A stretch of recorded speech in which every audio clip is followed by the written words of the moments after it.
시집살이라는 것이 없어진 세대라고들 합니다. 하지만 오랜 세월 동안 익숙해진 것들이 쉽게 변하지 않듯이 어르신들 중에서는 아직 며느리를 쉽게 보시는 분들이 많지요. 다만 그러한 가치관을 입 밖으로 내뱉으면 자신의 품위가 떨어지기에 아닌 척 하고 있을 뿐입니다. 저는 정말 쿨하고 좋은 시부모님을 만난 줄 알았습니다. 남편과 결혼 준비를 하면서 예물 예단 간섭이 거의 없으셨고 상견례에서도 그저 저희만 잘 살면 바랄 게 없다고 하셨던 분들이거든요. 그런 시부모님께 저도 잘하고 싶었습니다. 그래서 10전이지만 시부모님이랑 식사도 자주 했고 연락도 자주 드렸습니다. 제 성격이 워낙 외향적이기도 했고 새로운 가족이 생긴 것이 너무나 행복해서 더 잘해드리고 싶었습니다. 제가 학벌이 좋아 좋은 대학을 나와 괜찮은 기업에 입사했지만 마음에 들지 않아 퇴사를 하고 2년 정도 제 취업 준비 기간을 거쳐 전문 자격증을 따고 공공기관에 들어갔습니다. 쉬는 동안 벌어둔 돈을 다 까먹었었고 재취업한 지 2년도 채 되지 않았기에 모아둔 돈이 거의 없었어요. 친정에서도 사정이 있어 제가 결혼할 때 많이 보태주지 못하신다고 하셨기에 저는 딱 3천만 원 들고 와 결혼했습니다. 반면 남편은 저보다는 학벌도 직업도 별로였지만 시댁에서 집을 해주신다고 했어요. 경기도에 3억 정도 되는 아파트를 매매해서 남편 명의로 돌려주셨습니다. 정말 감사하게 받았고 인사 충분히 드렸습니다. 저희 친정에서도 고맙다고 전화를 따로 드리고 100만 원 정도 되는 고급 선물도 따로 해서 드렸으니까요. 집을 해주신 시아버지께서는 니들끼리 잘만 살면 됐다. 또 필요한 것 있으면 언제든지 얘기하노라. 라고 해주셔서 코끝이 찡할 정도로 큰 감동을 받았고 이런 시부모님이라면 저도 딸 같은 며느리가 될 수 있겠다는 자신이 들었습니다. 그렇게 시댁은 한 달에 한 번 정도 방문해서 식사하며 지냈고 그러면서 아이도 하나 낳아 키우며 직장 생활도 열심히 하는 워킹맘으로 살아가고 있었습니다.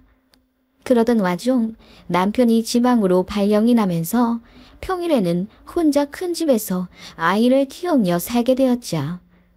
남편의 발령으로 인한 부재가 아마도 모든 문제의 발단이 된 것이 아닐까 싶습니다. 시아버지가 어느 날 저보고 이사를 가는 것이 좋지 않겠냐 넌지시 물으시더군요. 이사요? 전 생각해 본 적이 없는데 왜 그러세요? 아이 내년에 초등학교 들어가야 하는데 같은 유치원 친구들이 많은 학교로 가는 게 아이 적응하기 좋거든요. 그래, 물론 아이 생각하면 옮기지 않는 게 좋긴 하지만 지금 그 큰 집에 너랑 아이 단둘이서 사는데 너무 허전하진 않니? 지금 30평대인데 20평대로 줄이는 게 나을 것 같기도 하구나. 아, 조금 더 평수를 줄여서요? 글쎄요. 같은 아파트 단지에 소형 평수가 있긴 한데 아이 아빠가 3년 정도 후에 돌아올 수도 있다고 하더라고요. 그때 돼서 다시 30평대 구하려면 집값도 그렇고 오히려 더 손해이지 않을까요? 시아버지는 저랑 아이 단둘이 30평대에 사는 게 별로라고 생각하셨는지 작은 평수로 이사가라고 하셨습니다. 남편이 아예 지방에 터를 잡은 것도 아닌데 몇 년 뒤에 다시 합칠 수도 있는 것인데 굳이 이사를 하는 게 저는 굉장히 비효율적이라고 생각했어요. 게다가 주말에 남편이 올라오고 또 아이 친구들도 가끔 초대하는데 30평 딱 좋거든요. 그리고 둘이 30평대에 사나 20평대에 사나 큰 차이가 없다고 생각했습니다. 그래서 아버님께 제 생각을 말씀드리니 아버님이 굉장히 언짢아 하시더라고요. 그러고 보니 저도 처음으로 제 의견을 어필한 것 같습니다. 그전에는 거의 내내 거리며 시부모님이 원하시는 대로 맞춰드렸거든요. 하지만 이사는 아이 문제도 걸려있기에 아이 엄마로서 저도 제 소신을 굽히고 싶지 않았습니다. 아버님은 제 말이 끝나자마자 얼굴이 벌겋게 달아오르더니 찬물을 들이키시더군요. 그러더니 내가 아무리 생각해도 말이야. 나 같으면 마음에 없는 소리라도 아버님 집 내놓고 작은 데로 갈게요 라고 하겠다. 라고 하시더군요. 그 옆에서 시어머니가 크게 당황하시며 아버님을 말리셨고요. 여보, 내가 얘기하지 말랬잖아. 애들 잘 지내면 됐지 뭘. 아니, 그래도 며느리란 사람이 시부모 마음 헤아릴 줄도 알아야지. 너무하잖아.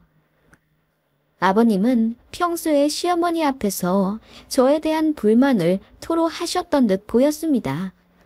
저는 정말 이해가 안 가서 아버님에게 그게 무슨 말씀이냐고 물었습니다.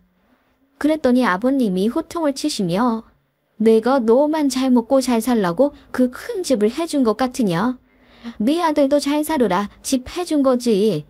그런데 정작 내 아들은 지방 원룸 방 한 칸짜리에서 불편하게 살고 있는데 집 해준 애비의 심정은 어떨 것 같으냐? 라고 하시는 거예요. 그 순간 저는 머리를 한 대 맞은 듯 현기증이 나더군요. 단 한 번도 그렇게 생각해 본 적이 없거든요.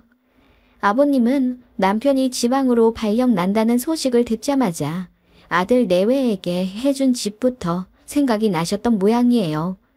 저는 그 집에서 산 지 거의 7년이 다 되어가기 때문에 그저 익숙해서 그런 생각을 못했던 거고요. 시부모님께는 충분히 집을 해주신 것에 대한 감사함을 표현하며 살고 있다고 생각했습니다. 그래서 만날 때마다 밥 사드리고 선물 정성껏 골라 드렸던 거고요. 용돈도 적지 않게 드렸다고 생각합니다. 생신 때마다 시부모님 각각 100만 원씩 넣어드렸으니까요. 그런데 아버님이 속으로 그런 생각을 갖고 계신 줄은 정말 몰랐습니다. 아버님은 집도 집이지만 제가 평소처럼 생글생글 웃으며 충정적으로 나오지 않으니 더 화가 나셨던 것 같아요. 저는 정말 아닌 밤중에 홍두깨 수준으로 깜짝 놀랐고요.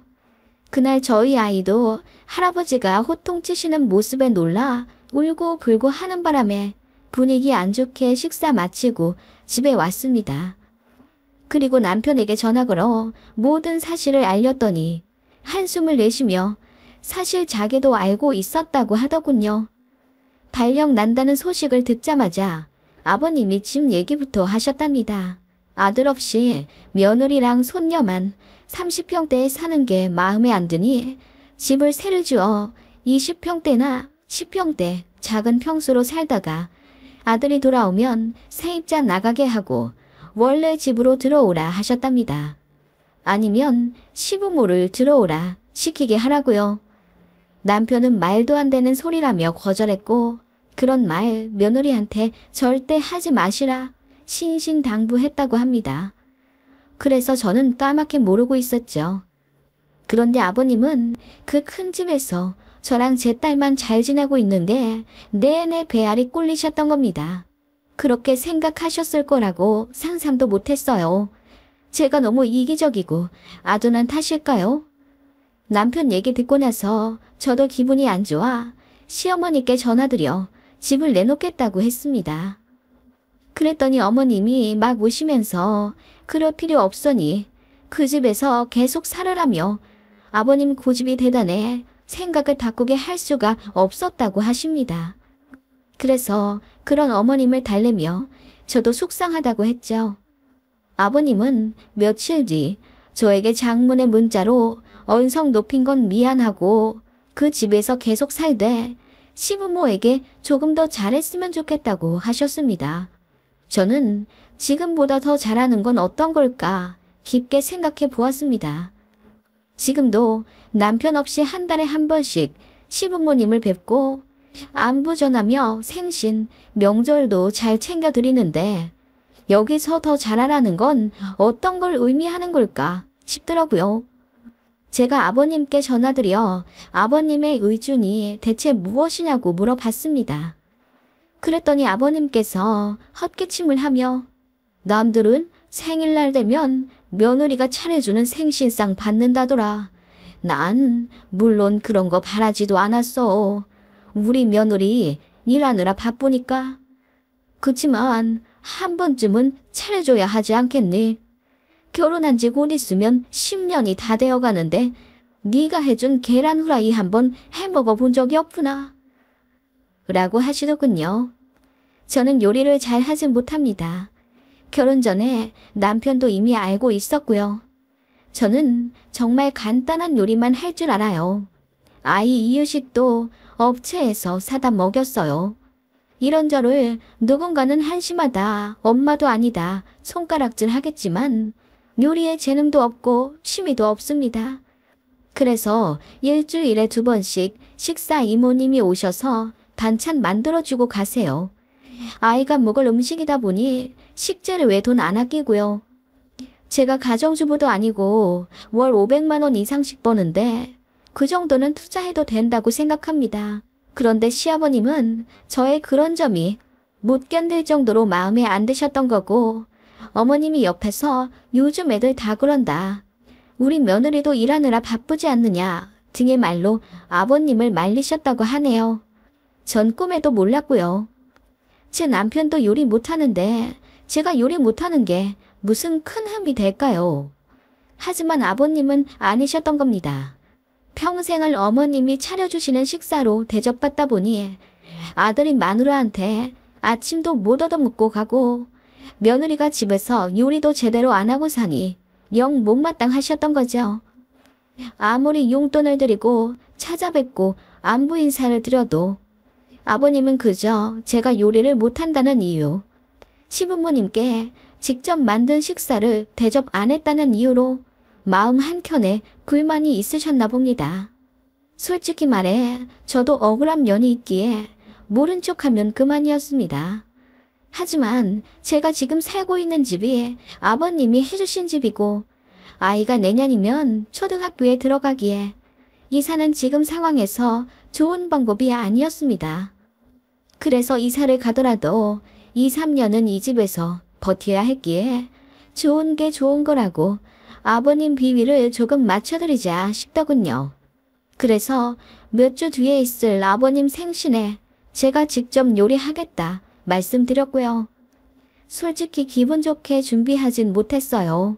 저는 정말 계란 후라이나 간단한 미소된장국 정도만 끓여본 사람인데 어떻게 생신상을 하루아침에 떡하니 준비하겠어요.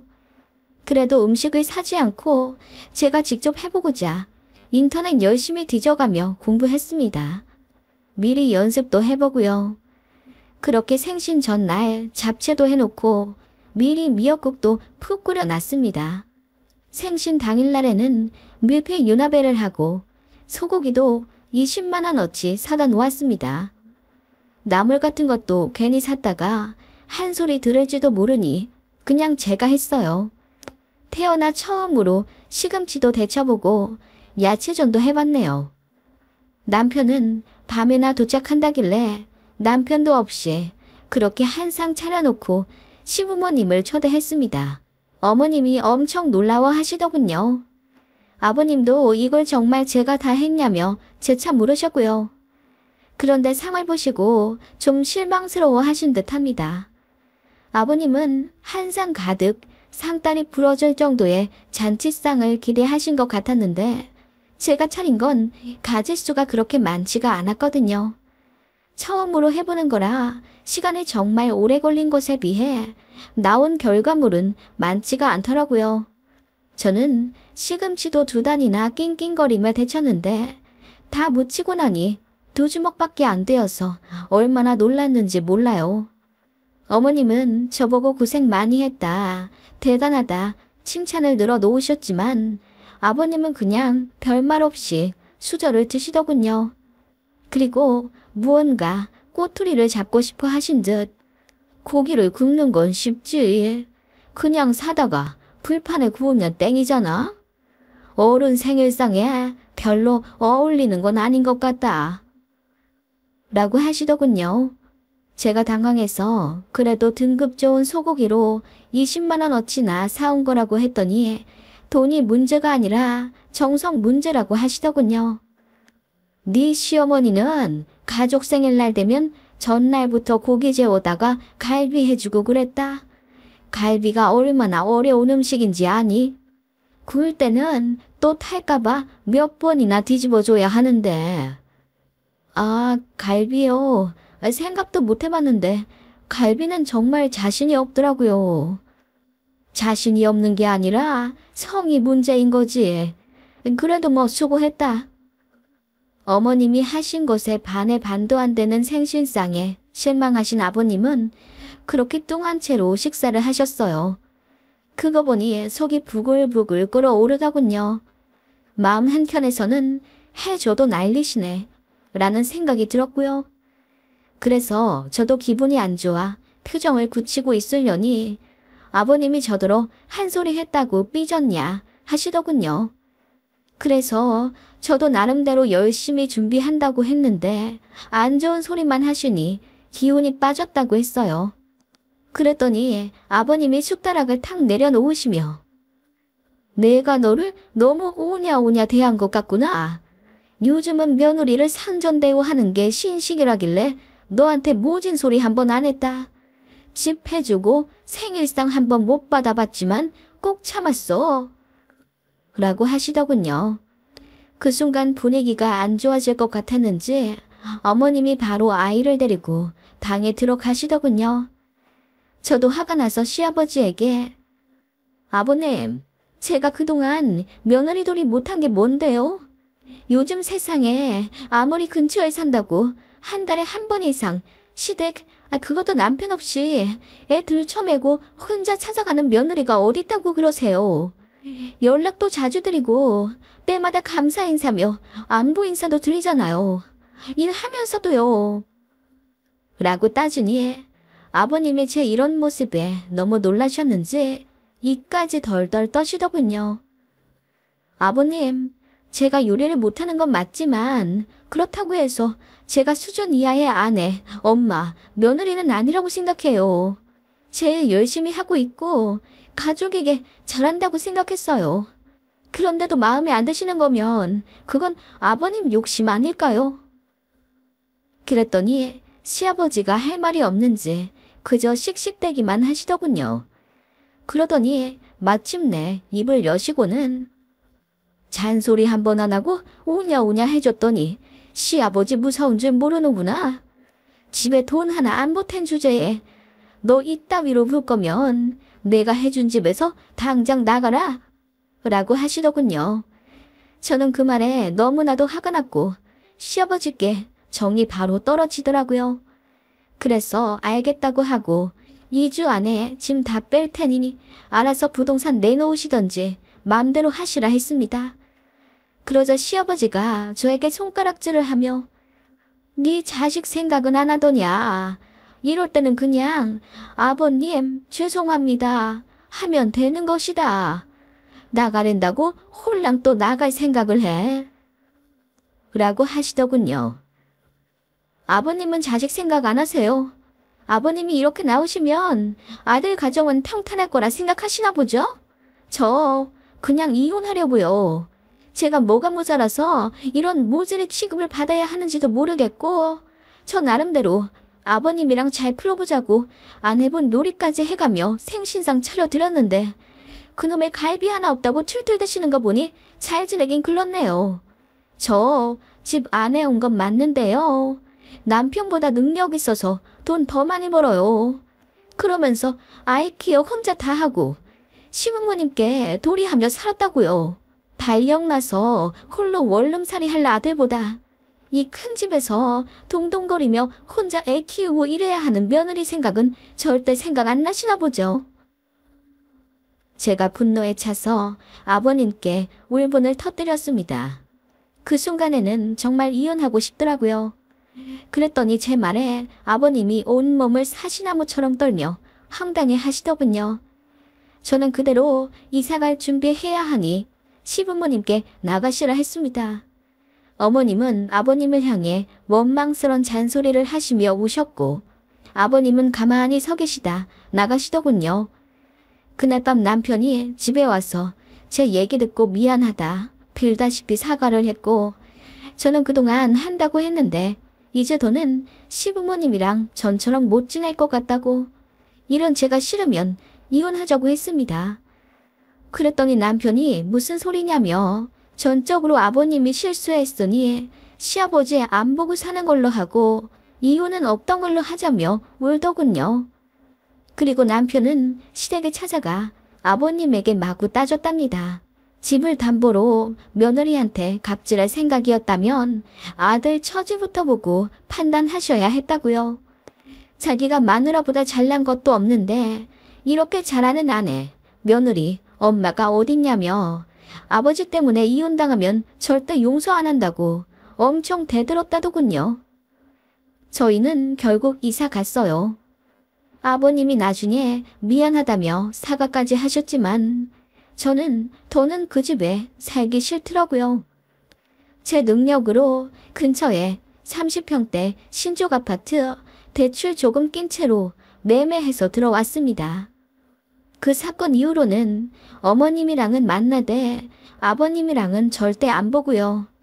전화도 안 합니다. 명절에도 시댁은 안 찾아가요. 어머님이 저희 집에 오시고요.